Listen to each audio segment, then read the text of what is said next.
Hello students, today I am going to tell you about some mathematical part which is being used very frequently in physics.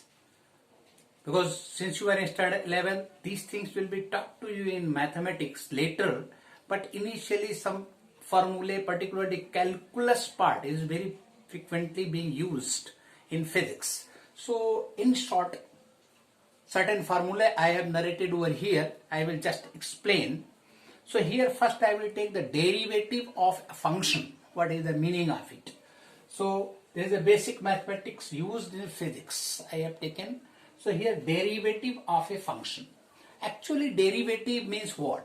If two quantities are there, suppose two variables are there and one is dependent on the other, right?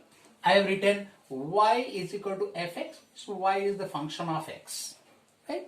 When x is varying, correspondingly y is also changing. So rate of change of y with respect to x is called the derivative of the function. So here, if y is the function of x, then dy by dx is said the derivative of y with respect to x. It is denoted as f dash x also. So dy by dx is equal to f dash x. Meaning is same. So different types of functions are there. There will be algebraic function, trigonometric function, exponential function. All those different types of functions are there, and even logarithmic function. So what is the derivative of such functions? So in short, I have mentioned over here. First one, see, y is k fx, means k is a constant multiplied by function of x.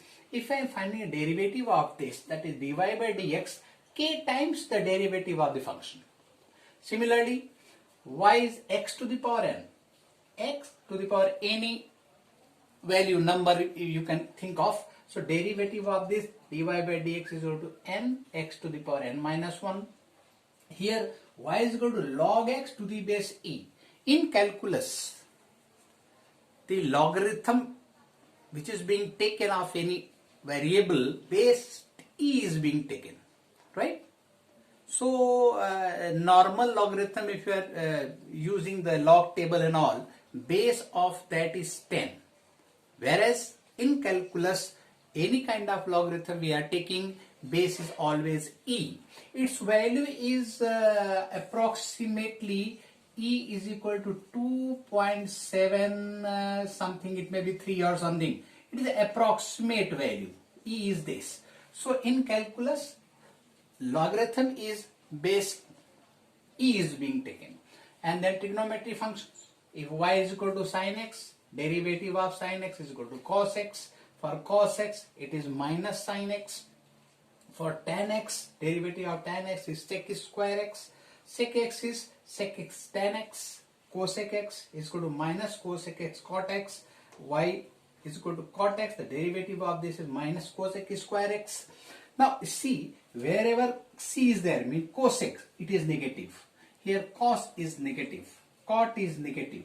So those trigonometric functions which are starting with c, like cosec x, cot x, cos x, derivative of such function is always negative. Here y is equal to e to the power x. It is exponential function. Then derivative of y is same. dy by dx is equal to e to the power x.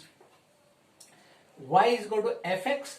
Other way, addition and subtraction of two functions are there. Sum and difference of two functions are there. How to find the derivative? Here y is equal to fx plus minus gx, either plus or minus. So dy by dx is equal to derivative of this plus or minus. If plus is there, then plus will be taken. If minus is there, minus will be taken. Derivative of f and derivative of function g. So f dash x plus or minus g dash x. If the product of two functions are there, here derivative of the function is equal to derivative of this into this function, f dash x into gx plus fx into g dash x.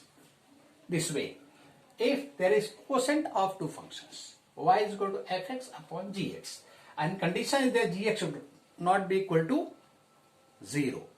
In that case, derivative is derivative of y, that is this quotient, dy by dx is equal to denominator into derivative of numerator minus numerator into derivative of denominator divided by denominator square.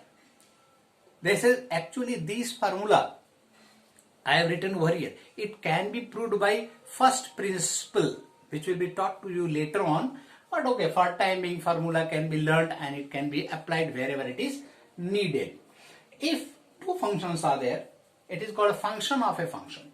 If y is the function of t and t is the function of x, then what is dy by dx?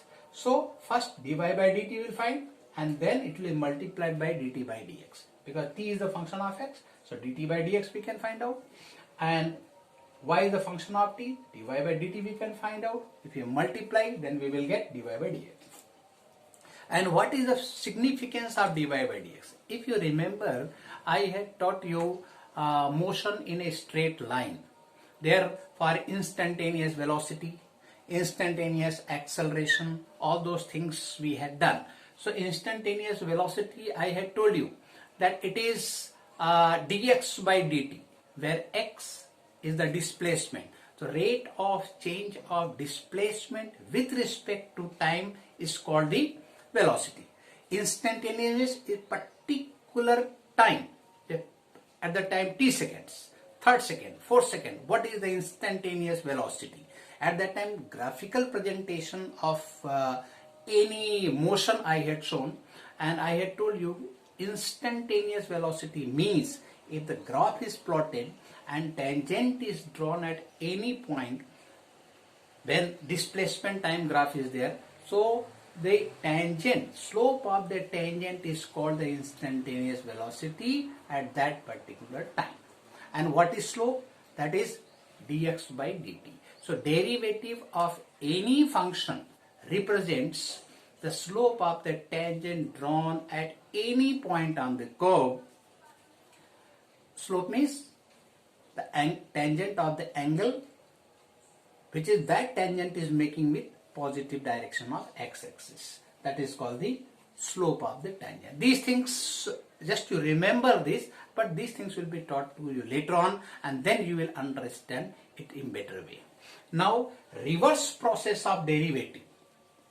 Derivative is one process for any function. Reverse process is called the integration of the function. So that too, some formula. Reverse process means, for example, I have taken sin x. The derivative of sin x is cos x. The integration of cos x will be sin x. So there are certain formulae in that also for algebraic function, trigonometric exponential function, and certain rules for product, addition, all those things I will write over here, and that too will be explained to you. So derivative of a function we did. A derivative, I didn't rub this, I kept it as it is, and on this side I have taken integration of a function. So this is the sign of integration, right? Here I have written the function y is equal to what? That is x to the power n, and this change dx with respect to x, I am finding the integration of this. So any function is written with dx, right? If the function is of x, and the integration I have mentioned over here. So x to the power n dx, if we integrate, we get x to the power n plus 1 upon n plus 1 plus c. C means it is called the constant of integration.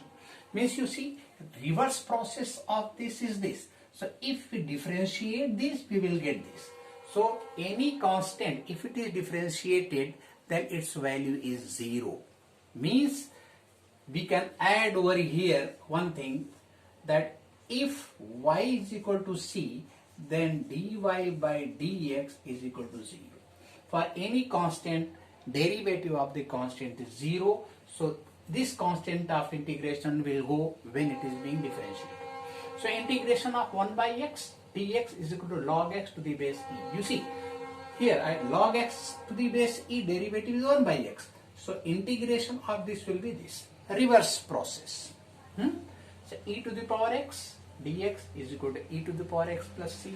Sin x is equal to minus cos x, because derivative of cos x is minus sin x. You see, derivative of cos x is minus sin x, so the integration of sin x will be minus cos x. Cos x dx, if we integrate, then we will get sin x. Similarly, derivative of tan x is equal to sec square x, the integration of sec square x is equal to tan x. Likewise, these two are also there. Here I have mentioned certain inverse trigonometric functions and derivative of it. So you see, y is equal to sin inverse x, derivative is 1 upon under 1 minus x square. For cos square x, it is simply negative. For tan inverse x, dy by dt is 1 plus x square, right? And cot inverse x is equal to minus 1 upon 1 plus x square. Similarly, for sec inverse x, that is dy by dx is equal to 1 upon under root x into x square minus 1. Cosec square x is just negative of this. And y is equal to a to the power x, where a is any constant and to the power x is there. So derivative of this is dy by dx is equal to a to the power x log a. Now, integration of the reverse process. So integration of 1 upon under root 1 minus x square dx is equal to sin inverse x. For tan, it is 1 upon 1 plus x square dx is equal to tan inverse x. Similarly, for 1 upon x under root x square minus 1 inverse x. And one thing is there, in place of 1, if it is a square, 1 upon a square plus x square, then its integration is 1 upon a tan inverse x by a plus c.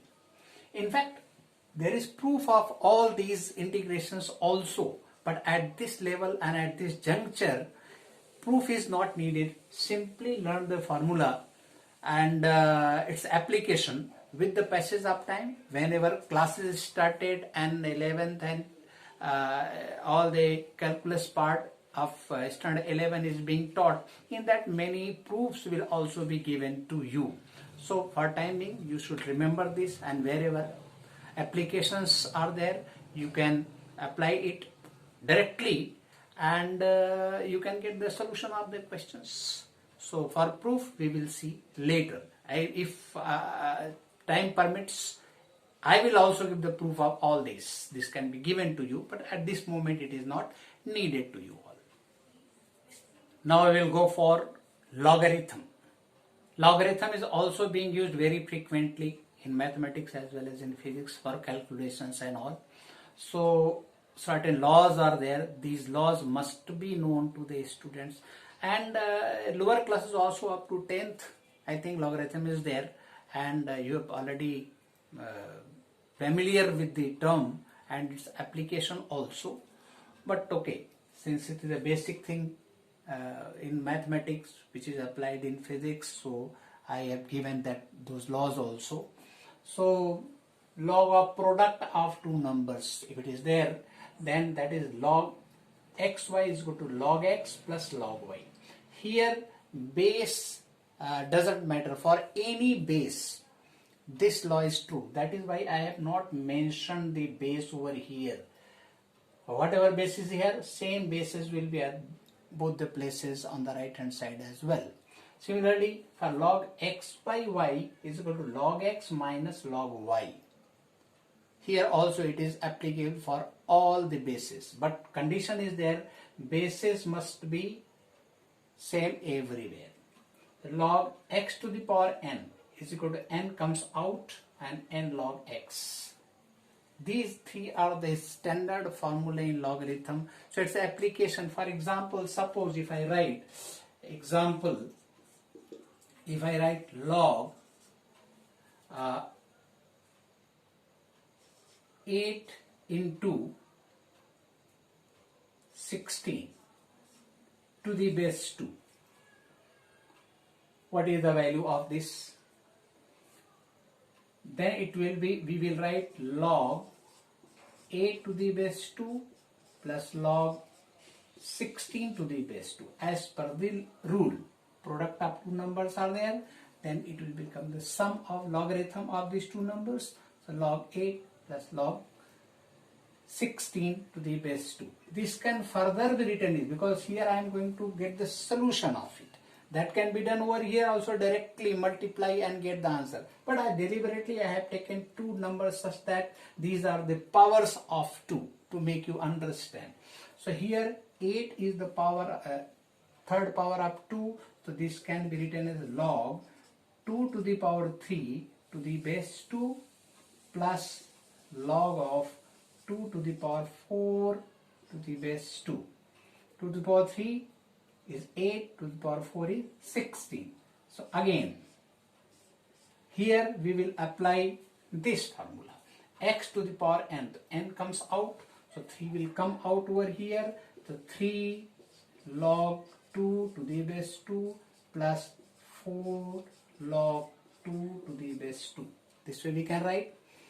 And this you can write over here also. Log a to the base a is 1. Base and the number is same, then log of that number will be equal to 1. Here base is 2, number is also 2, so its value will be 1 is 3 into 1 plus 4 into 1, that is equal to 3 plus 4, that is equal to 7.